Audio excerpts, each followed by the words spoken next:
Le cours d'aujourd'hui va porter sur Shabbat Agadol, le Shabbat qui précède Pessah. Il est écrit dans le Tour, la phrase suivante. Shabbat, Shelifnei à Pessah, le Shabbat avant Pessah, Korinoto Shabbat Agadol, on l'appelle le grand Shabbat. Pourquoi? Shenase Bonnes Gadol. C'est passé un grand miracle. Chez Pessah, Mitzrayim, Mikro Be'asor. Parce qu'en Mitzrayim, en Égypte, ils ont pris ici ce sacrifice qui était voué à être offert à Dieu, donc le 14 Nissan au soir. Et il se trouve que le 10 Nissan, c'était un Shabbat, chacun a pris son agneau, l'a attaché ici au pied de son lit. Et lorsque les Égyptiens sont venus et leur demandaient de quoi s'agissait-il, les enfants d'Israël ont répondu que nous faisons cela pour honorer et sacrifier cet animal pour Dieu. On le fait pour Hachem. Le Tour nous dit Vayu shinem keot. Et les dents des Mitzrim, des Égyptiens grinçaient. Pourquoi? Parce que nous voyons qu'ils étaient en train, les Égyptiens constataient que les bénis Israël, les enfants d'Israël étaient en train d'égorger leur Dieu. Il n'était pas possible de leur dire quoi que ce soit. Et à cause de ce grand miracle, Korinoto Shabbat Agadol. Donc le Tour nous dit la raison pour laquelle est-ce que le Shabbat qui précède Pessah s'appelle Shabbat Agadol, parce que les Mitzrim, les Égyptiens, étaient dans l'incapacité, de pouvoir faire quoi que ce soit devant les enfants d'Israël, car il s'agissait ici, c'est un commandement, un ordre que les enfants d'Israël ont reçu de Dieu, donc de préparer ce sacrifice dès le 10 Nissan pour le sacrifier le 14, tel que nous savons, ce Korban Pessah de nos Pascal. Nous constatons que ce miracle-là, le Shabbat Agadol, est aussi rapporté par le Balei HaTosfot, mais là-bas c'est marqué un petit peu différemment. Là-bas c'est écrit, là-bas il y a la chose suivante, que chez Roi Mitzrim, lorsque les Égyptiens ont vu qu'on prenait pour le Korban Pessah Pascal leur idole, Nitkabtsu Alem l'organe, les Mitzrim, les Égyptiens sont venus dans le but de quoi? De vouloir tuer les Juifs. Pourquoi? Parce que l'idole des Égyptiens, c'était les animaux. Et Hachem leur a fait un miracle, ils ont été sauvés. C'est la raison pour laquelle on appelle le Shabbat qui précède Pessah, Shabbat Agadol. D'ailleurs, c'est rapporté également Miben Midrasho, chez Rashi, du Bet Hamidra de Rashi, là-bas, c'est rapporté également dans un langage qui est un petit peu semblable, et qui dit que lorsque les Mitzrim, les Égyptiens, ont vu les enfants d'Israël prendre leurs korban, leurs idoles, sacrifiés pour Dieu, les Égyptiens voulaient se lever et se venger d'eux. C'est écrit, c'est marqué que leurs entrailles étaient littéralement découpées.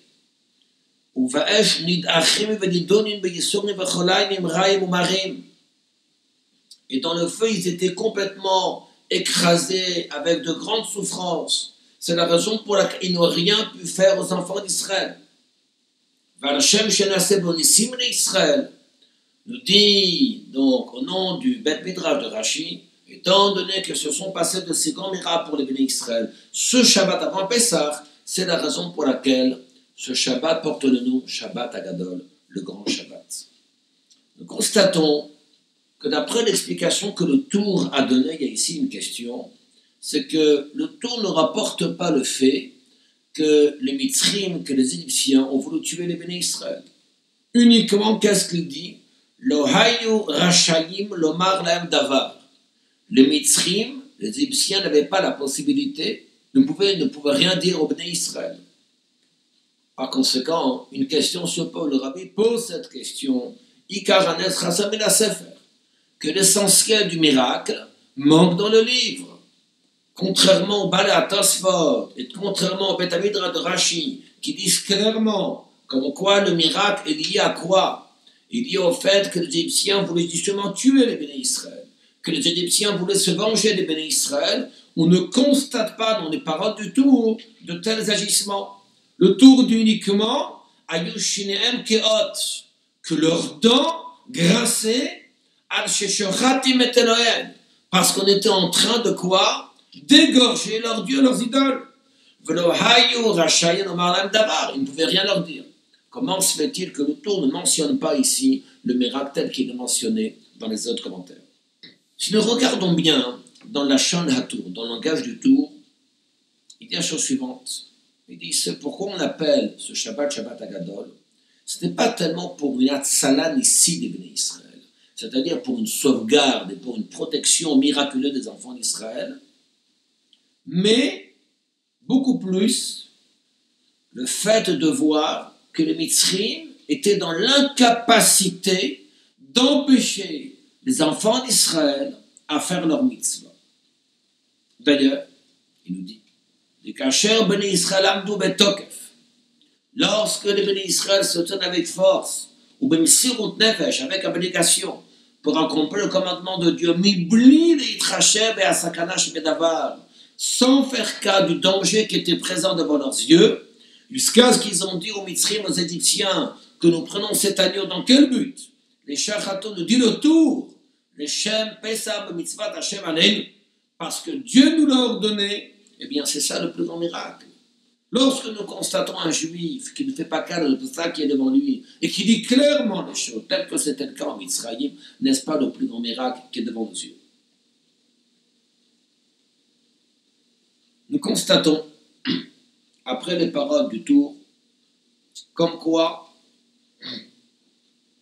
le miracle dont nous parlons de ce Shabbat Hagadol, eh bien, c'était finalement pas tant un miracle physique d'empêcher une guerre, mais le miracle qu'il n'y ait pas eu d'empêchement de la part des Égyptiens de pouvoir réaliser la mitzvah. Il y a dans le Shulchan Aruch Harav, le Rabbi Shneur Zalman de Liadi, qui est rapporté dans Or HaChaim, là-bas dans le chapitre Tav Lamed 430, Rabbi Shneur Zalman de Liadi nous rapporte la description Nes Gadol de ce grand miracle d'une autre manière, de ce que c'est expliqué dans le Tour, dans le Bala Tosfot, dans le Beth Midrash de Rashi. Là-bas, il y a la chose suivante.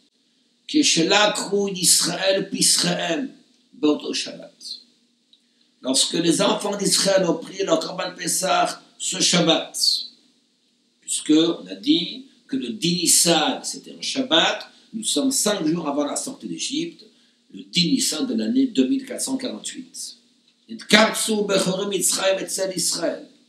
Les premiers-nés égyptiens se sont rassemblés devant les enfants d'Israël. Leur ont dit, pourquoi vous faites ainsi? Qu'est-ce que vous êtes en train de faire? Ils leur ont dit, Zevar Pesach Ur Hashem. Nous allons apporter un sacrifice à Dieu,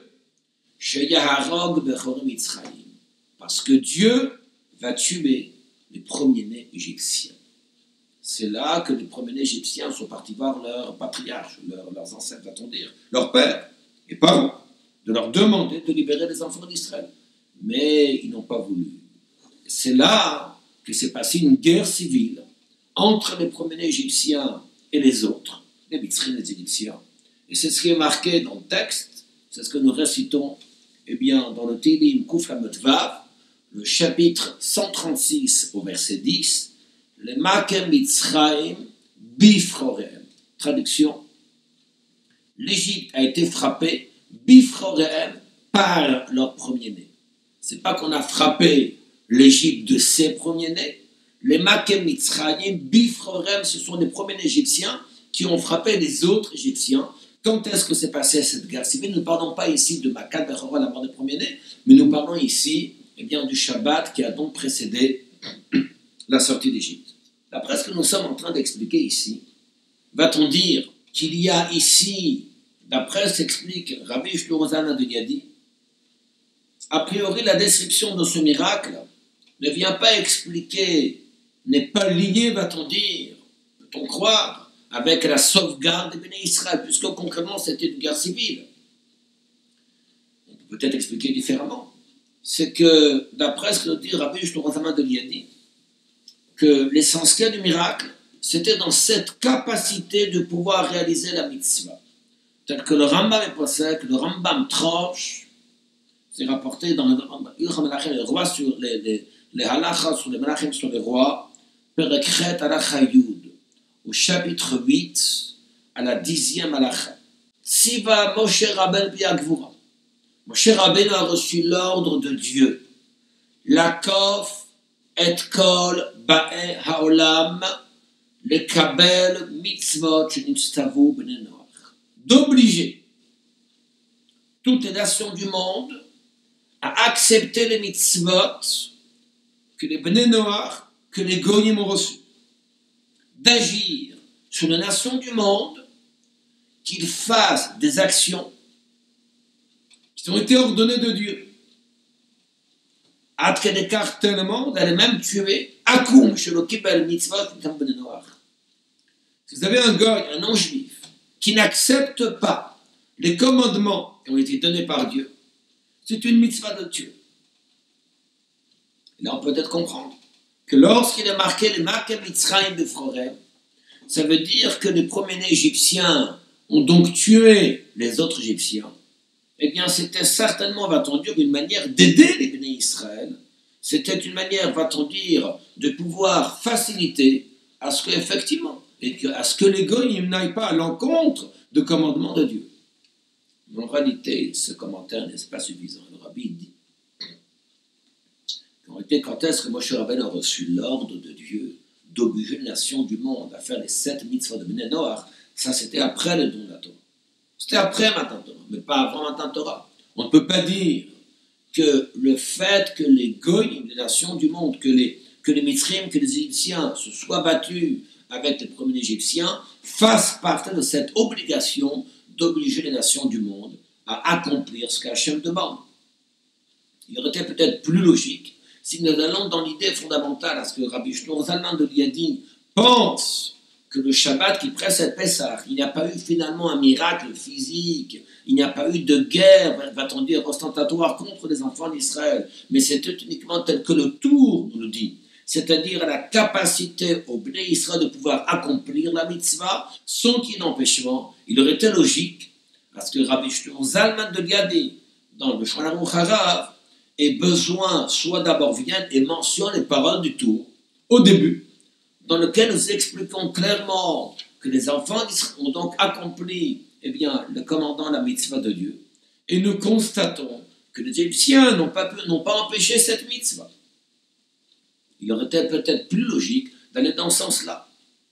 Nous constatons que Rabbi Shlomo Zalman de Liadi, la Norazaka, ne mentionne pas les paroles du tour. C'est qu'il y a certainement dans les paroles de Rabbi Shlomo Zalman de Liadi, telles que nous parlons de cette guerre civile qui a lieu encore en Mitzrayim, en Égypte, une manière différente de percevoir et de comprendre le Shabbat Agadol, le grand Shabbat qui précède Pessah. Permettez-moi de vous citer les paroles de Rabbi Shlomo Zalman de Liadi à la suite dans son Shulchan Aruch, qui est la chose suivante. On a l'habitude dans ces pays-là, Ashkenaz, le Shabbat Hagadol, le grand Shabbat, après Mincha, on ne dira pas Baruch Nafshi. Qu'est-ce qu'on va dire? Nous dirons Avadim Hayinu le Parob Mitzrayim. Pourquoi? Parce que Beshabbat Hagadol, Haïta Hatchalat Agula Ve'anissim, a eu lieu le début de la rédemption et des miracles. Pourquoi Rabbi Shlomo Zalman de Liadi? Le Rabbi pose la question. Pour quelle raison Rabbi Shlomo Zalman de Liadi nous dit que les événements du Shabbat Agadol s'appellent Atralat Hagioula Ve'anissim, le début de la rédemption et des miracles? A priori, c'est pas plus qu'un autre miracle en plus qui est donc lié à la sortie d'Égypte. Il y a encore eu d'autres miracles avant. Il y a eu d'autres miracles avant. Les Makot, les plaies qui étaient déjà en Mitzrayim. Et plus que ça, il est marqué, n'est-ce pas, que le début de la rédemption ne commence pas le Shabbat Agadol, le Shabbat qui précède Pessah. Quand est-ce qu'il commence? Il a commencé à Rosh Hashanah. Rosh Hashanah, je vous rappelle, comme il est marqué, Batla Avoda Ma'avoten Mitzrayim. La Gemara nous traite à Rosh Hashanah, à la page Yud Aleph, Daf Yud Aleph, à la page 11. Au début du Hamoud, il est marqué clairement que c'est à Rosh Hashanah que l'Avdot, que la servitude, eh bien, a terminé. Les Béné Israël ne travaillaient plus, c'était là avec toutes les macotes des plaies. Donc finalement, Atrat Agoula Ve'anessim, le début de la rédemption, ne commence pas le Shabbat 5 jours avant la sortie d'Égypte, mais il a commencé depuis déjà des mois. Il faut en fait expliquer que Rabbi Shlomo Zalman de Liadi, lorsqu'il parle de ce grand Shabbat Agadol, le miracle du Shabbat Agadol, est considéré comme étant le début de la sortie concrète de Mitzrayim. Donc ce n'est pas uniquement que le Shabbat Agadol qu'ont été tués de nombreux Égyptiens, mais pour nous dire que les Bechorei Mitzrayim, les premiers-nés égyptiens, ont demandé de leurs ancêtres à ce qu'ils fassent, ils libèrent les enfants d'Israël, une guerre s'est passée, et à cause de ce grand miracle, nous considérons que c'est finalement le début de la sortie d'Égypte. Il y a évidemment une différence fondamentale entre les paroles du Tour et les paroles de Rabbi Shlomo Zalman de Liadi. Et ça, on va le comprendre sur la signification du Shabbat. Le Shabbat a deux aspects, deux axes. Le Shabbat, c'est Zecher le Maaseh Bereshit. C'est un rappel à la création du monde. Et je dirais que, d'après cette manière de voir les choses, c'est un petit peu comme le Tour nous dit. C'est-à-dire que finalement, ce Shabbat Agadol, le 10 Nissan, eh bien, les Mitzrim, les Égyptiens, n'ont pas pu empêcher les Béné Israël de pouvoir réaliser, eh bien, le commandement qu'Hachem leur a donné. N'est-ce pas qu'il est marqué Sheshet Yami Masa Hachem et Hashemayim et Arab Bayana Bayam Hashmi. Hachem a créé le monde pendant 6 jours, il s'est reposé le 7e. Nous sommes toujours dans ce qu'on appelle Guidré Abria, c'est-à-dire nous constatons qu'un juif dans ce monde a les capacités, dans les règles de la nature, ne pas avoir d'empêchement pour faire la mitzvah qui lui incombe. Ça, c'est la manière dont le Tour explique. Mais Rabbi Shlomo Zalman de Liadi nous dit quelque chose de beaucoup plus fort. Parce que le Shabbat a quelque chose d'autre. C'est Zecher Letziat Mitzrayim. Le Shabbat que nous faisons, ce n'est pas uniquement un Zecher de Maaseh Bereshit, un souvenir à la création du monde, mais c'est également un souvenir à la sortie des Juifs. Vezacharta, qui est Ved Alita Ber Mitzrayim. Tu dois te souvenir, c'est marqué dans Parashat Vayetranan, chapitre 5, au verset 15. Tu te rappelleras que tu étais esclave en Mitzrayim. Alken, c'est la raison pour laquelle Tzifra Hashem Lokecha, la Asot et Yom HaShabbat. Hashem t'a ordonné de faire le Shabbat. Et c'est dans ce sens-là que finalement la sortie d'Égypte sort complètement des règles de nature. N'est-ce pas ce grand miracle où nous sommes témoins, où les enfants d'Israël sont encore en Mitzrayim et se réalise le plus grand miracle en faveur des Béné Israël, non seulement qu'ils n'ont pas été touchés, va-t-on dire, par les Mitzrim, mais les Mitzrim se sont battus eux-mêmes. Voilà, chers amis, une adaptation de ce merveilleux Shabbat Agadol d'après les Écritures.